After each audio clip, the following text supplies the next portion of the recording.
Wannan ne abin da ya hana ni sukuni. Kika ganni cikin wannan halin. Kuma har yanzu an rasa dalilin da yasa ya bar wannan ma'aikatar.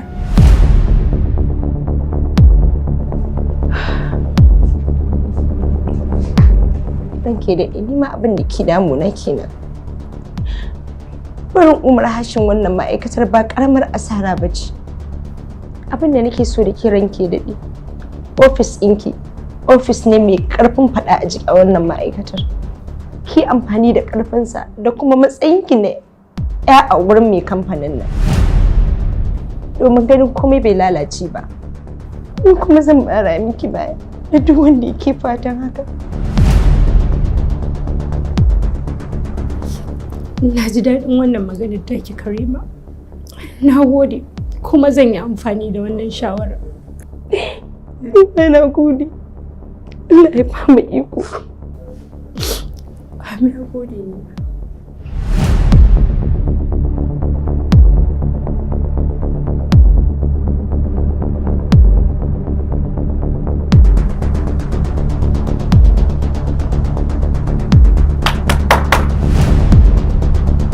Karnukan farauta.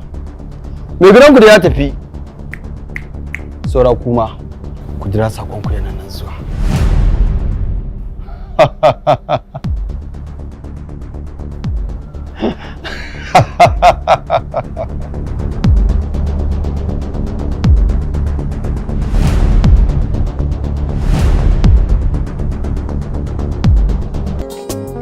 Izar suna faruwa a kasi da mabuɗin zuciya, tilasirin ya yi sosuwa duk da ana da wadatuwa, shi so ba zai ɓoye ba.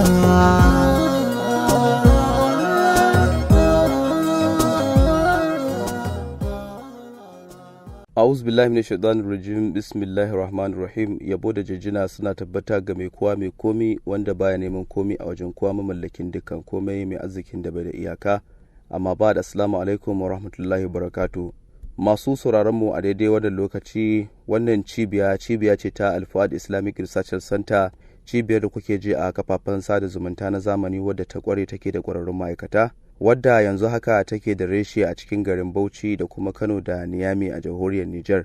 Cibiyar Al-Fuad Islamic Research Center cibiya ce wadda take bayar da maganin sanyi, maganin cutar HIV, mata masu matsala ta wasa da gaban ɗa namiji ko kuma ɗiya mace wanda ake kira da istimna'i, ko kuma masu matsalar hawan jini, ciwon suga, ciwon anta, ciwon koda, da kuma mata waɗanda suke da matsalar haihuwa ko kuma maza baki ɗaya. Idan kuka shigo wannan cibiya ta Al-Fuad Islamic Research Center, da izinin Allah za ku samu sauki a bisa dukkanin lalurorinku da suke damun ku, waɗanda kuke neman magani yau da gobe amma ba a samu dacewa ba. Ku garzaye wannan cibiya ta Al-Fuad Islamic Research Center wadda take da babban reshen ta a jihar Kano, Zoo Road, Amana Plaza kusa da Shoprite. Wadda kuma idan kuka koma a jihar Bauchi, muna na a Kobe Street kusa da Shari'a Court of Appeal, inda a jamhuriyar Nijar kuwa wannan cibiya ta Al-Fuad Islamic Research Center tana nan a Niyami. Kai dai kawai ka garzaye wannan cibiya ta Al-Fuad Islamic Research Center. Cibiya ce wadda ta kware take da kwararrun ma'aikata, sannan kuma ba ma duba ba ma tsafi. Wannan cibiya ta Al-Fuad Islamic Research Center cibiya ce wadda take da kwararrun ma'aikata suka san aiki, kuma ba mu da farin ciki da annashuwa da ta wuce mu bincika lafiyar kuma ba ku magani a bisa dokoki da ka'idoji na addinin Islama. Wannan cibiya ta Al-Fuad Islamic Research Center, kamar yadda muka faɗi muku, a cikin garin Kano muna nan a Zoo Road, Amana Plaza kusa da Shoprite. Zoo Road, Amana Plaza kusa da Shoprite. A cikin jihar Bauchi kuwa muna nan a Kobe Street kusa da Shari'a Court of Appeal a cikin garin Bauchi, inda a jamhuriyar Nijar muke a cikin Niyami. Wassalamu alaikum wa rahmatullahi wa barakatuh.